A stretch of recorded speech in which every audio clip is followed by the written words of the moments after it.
To add on to what we've been learning with if functions is what's called the AND function, as well as the OR function. Now, what those do is they let you have multiple conditions or multiple criterias in your if function.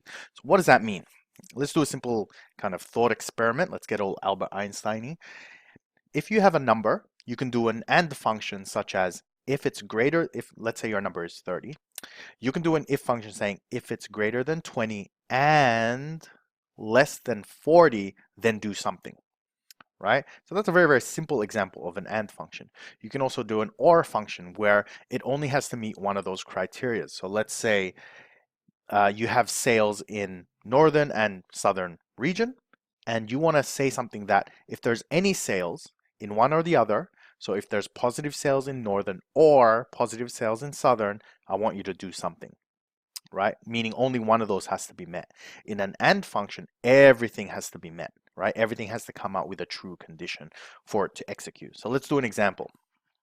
I have got, let's say, let's do one with labels first. Let's go subcategory, and let's bring in, where is it? Region, right? And let's bring in some sales. And what I want to be able to do, if I just make this a little bit wider, if I do an AND function, so let's say my AND function is I will only want to see the sales if, here's our if function, if subcategory is equal to art and, I can spell and, the region is equal to central. When I do my analysis, the only values that are going to turn up here is this one, because nothing else meets those two functions. Subcategory equals to art and region equals to central. Okay, the difference is if I do this as an OR function now, okay, let's do that again.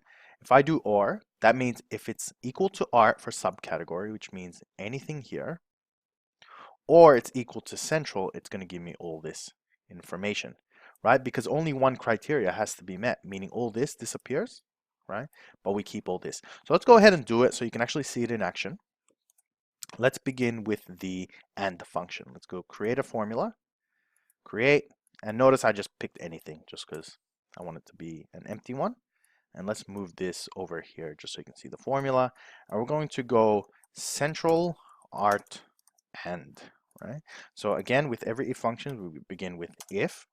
We're going to do the first criteria, which is subcategory, which I'm just going to grab from the top here because I can't bother going all the way to the left. We're going to go if this is equal to art and region is equal to central, then sales, right? I want to display the sales. Otherwise, I just want it to be 0. Okay, I don't want you to pull out the sales, and we're just going to close it off with an and that's it. I'm just going to bring this underneath so you can see it. If, so we got our 3 components there. We got our condition, we got our true, and we got our false. Okay, so if we go ahead and press OK, right, and what I might do is I will duplicate this sheet and put this one here. And we're going to put this onto a dashboard so you can kind of see them side by side. Maybe that's a little bit easier. Okay, right. And this is with an AND function. Let me get that drawing tool again. So this is an AND. Notice how it's only showing these values because that is the only entry where it's equal to central and it's equal to art. So if we do another one using an OR function, right, let's open this sheet and I'm actually going to duplicate this, right? And we're going to also duplicate the formula. And the reason I'm going to duplicate it is because the only thing I have to change is the AND and the OR function. So I'm going to go right click. I can either go copy and then paste it, or I can just go duplicate. I'm going to rename this. I'm going to call this OR. Always rename your stuff.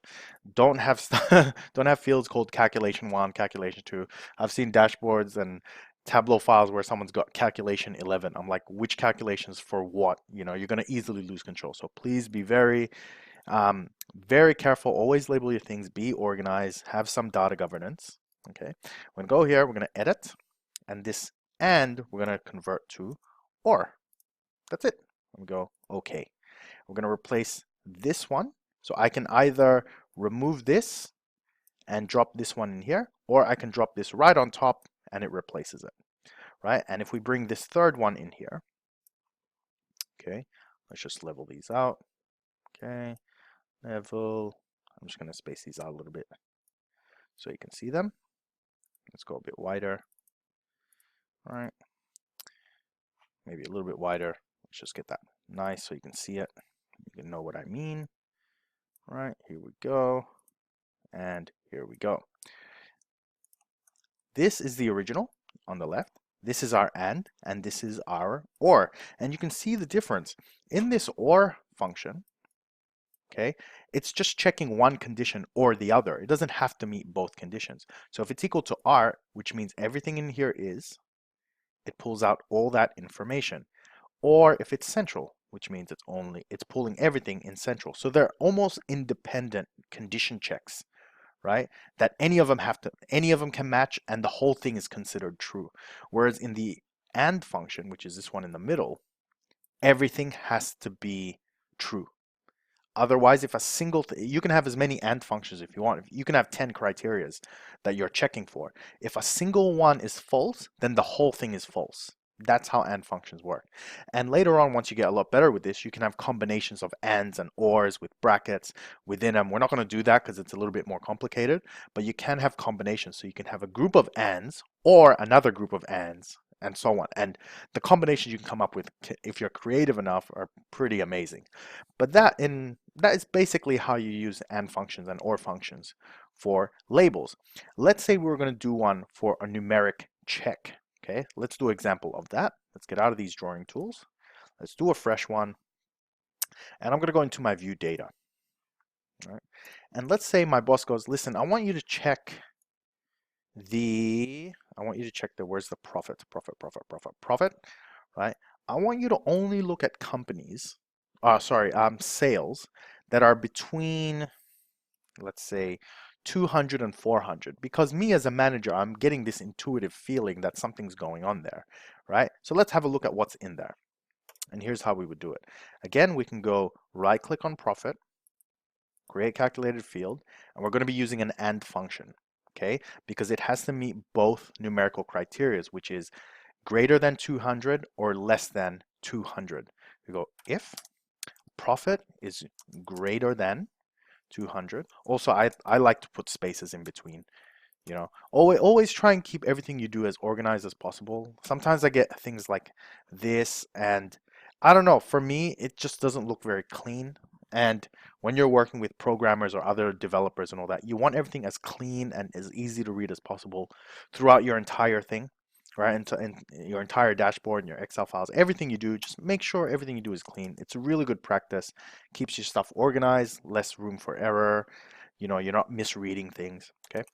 So go and profit, so we can use the same one, is less than 400, okay? Now this greater than less than doesn't include 400. So if you want to go higher, you can do 401, or I believe you can do greater than or equal to, but I tend to not do that. Or I think it's equals in front of it, one or the other, I can't remember, right? But I tend to not use that. I just do 401 or greater than 199 because I want to include 200 and 400 numbers, okay? So if both of those are true, I want you to write investigate, else remove, end. And the reason I'm doing this instead of just pulling out the value is you'll see in a second. Okay, let's come in here. It says I have an error. All right, so it says I forgot to put the then. Okay, very useful, this thing, right? And we're going to go profit 200 to 400 check, right? And here's the reason I want a label. If I do that same analysis we did before, which is subcategory and region, right? And if we bring our sales in, let's say we go all our sales, I want to be able to turn it on or off. Okay, that means by having it as a label, right, which I'll show you in here, profit 200 to 400, right, I can control it much easier. Where is the investigate, remove, and so on. Okay, then I can bring this into filters and just go show me the investigate ones, and let's go apply and watch what happens. All those values drop down. That way I can turn it on or off. Okay, so if I do show filter, I can have it as on, or I can just look at the removed ones. And I tend to do this usually because when I'm discussing these kinds of problems with my managers or colleagues, they like to kind of see before, after, what happens if I take it off, what happens if I put it back in. It lets them get a lot more involved in the analysis. So that's one neat little trick. And that's basically how you would do your AND function for numerical values. Now, before we go, if you did the same formula, okay, let's go into here, let's go edit. If you did the same formula using OR, it's not the same thing, because what happens now is if any number is greater than 199, okay, any number that's greater than, it's considered true, regardless of if it's greater than 400. Because remember, only one of these needs to be met, right, in order for this true condition to activate, because you're now using an OR function. That means anything greater than 200 and anything less than 400 will be included, meaning your entire analysis will be included. Okay, so if we go OK, right, notice how everything is now under investigate. Nothing fell under that remove section because everything is true now. Okay, because at least one of those conditions is always going to be true. So be careful with that, test it out, make sure the theory is sound before you apply these kinds of things, right? And again, it's just practice. On that note, I hope you enjoyed, and I'll see you at the next video.